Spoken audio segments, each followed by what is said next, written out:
music. Don't talk to me till after I've had my tea. Hey, what's going on, everybody? Welcome to Tea Time. I'm your devilishly handsome host, Chad Zimmerman. And I'm a little bit more awake now that I've had like half of that can of tea. It's that show where I talk about news and culture and really anything that kind of tickles my fancy. And that's right, folks. Today I'm drinking an Earl Grey. This one's from Teavana. If you guys haven't been there, it's a loose leaf tea company. I think Starbucks owns it now. It's a dark tea, which means it's typically higher in caffeine content, a little bit bitter, wakes you up in the morning. That's why they call it an English breakfast tea. Also because of its associations with, migrant slave labor in India.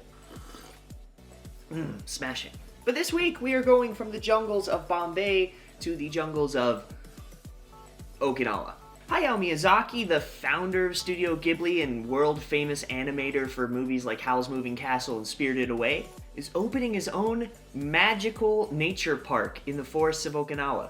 And before you start going to book your tickets, unfortunately, no, it is not open to adults. And I know what you're thinking, a magical park where only children can go.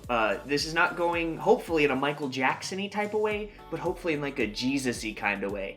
In case you aren't familiar with films like Pompoko and Princess Mononoke, nature conservation is a very big deal to Mr. Miyazaki. And this park seems to represent those same ideals. And he's not setting this up like a theme park or for profit, he's putting $2.5 million of his own dollars into it. And the best part is he named it like one of his movies. It's gonna be called The Forest Where the Wind Returns. I'll drink to that, Miyazaki.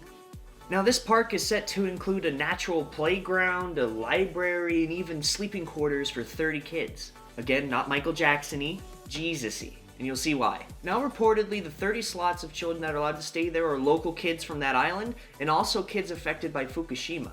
That's where the Jesus-y comes in. He's basically taking 30 kids who, as of recently, only know death, destruction, radiation, illness, and he's taken them to an undisturbed place and letting them play in the trees and read and explore, and he's basically giving them their childhood back. That's what I mean when I say Jesus-y. He's literally given kids a place to explore, both in books and in nature, and he's doing it out of his own pocket.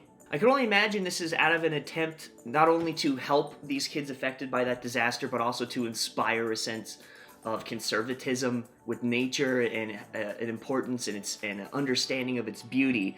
And as an avid fly fisherman and videographer and whatever else that I am, I salute you in your attempts, Mr. Miyazaki. But can I come stay? Please?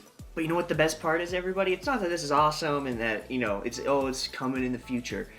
It's coming right now. Yes, this is being set to build right now, spring of 2016, which means it could start any day and it could be available as early as the end of this year. How cool is that? And in other dope titty news, Tokyo is looking to open a manga museum as early as 2020 for the National Olympics. For those of you who don't know, Japan has the Olympics starting in 2020, and they are opening and starting all sorts of cool Japanese initiatives and pop culture things, and they're bringing in all sorts of English teachers and opening up so many visas to foreigners because they're trying to just westernized Japan a lot to accompany all these tourists, which means if you want to go to Japan, now's kind of the time.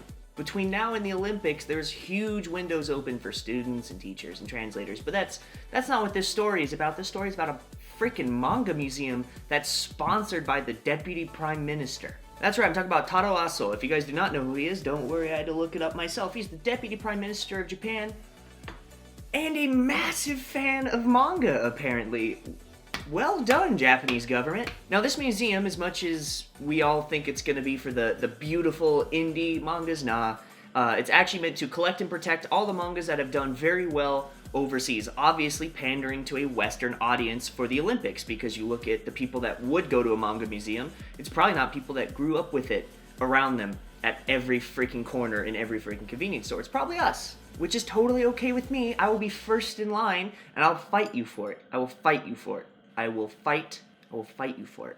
Now, I think we can all sit here with our tea and collectively say, this is what our tax money should be spent on. Manga museums. Crumbling infrastructure in Japan? Nah. Massive pay gap between men and women? Nah.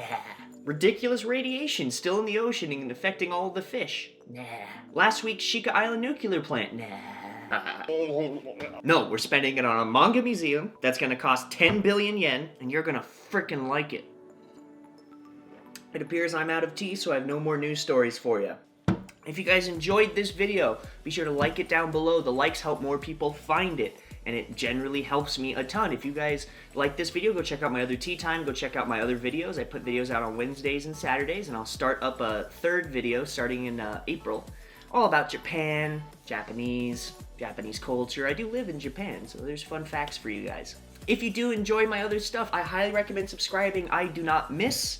I put out videos every single week. If you have any topics you would like me to talk about on Tea Time, or on my Wednesday video where if you guys want me to go check out something in Japan, or on Saturday where I talk about Japanese language, please comment down below. I answer all of my comments. I'm not too high on my horse to answer my comments yet. I'm hoping to get there soon. I'm hoping to be so stuck up I forget about all of you people.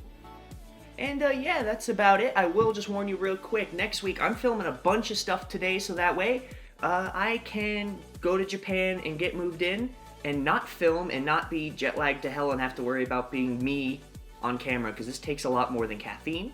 But you guys still get your videos. So starting next week, you'll be getting kind of pre-logged videos, so who knows, maybe I'll dress the same or talk the same, or I don't know, maybe you'll see people in there that you saw last week. Either way, that is because it is pre-logged, and you will get your regular updated video when I'm in Japan, and I leave in like 7 days, so I am blah-blah. But yeah, that's about it for this week, you guys. Thanks for sticking around. If you have a tea recommendation, that's the last thing.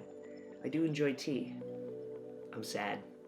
Alright, that's about it for this week, you guys. Enjoy your week. I will see you Saturday, and I love you almost to a Michael Jackson extent.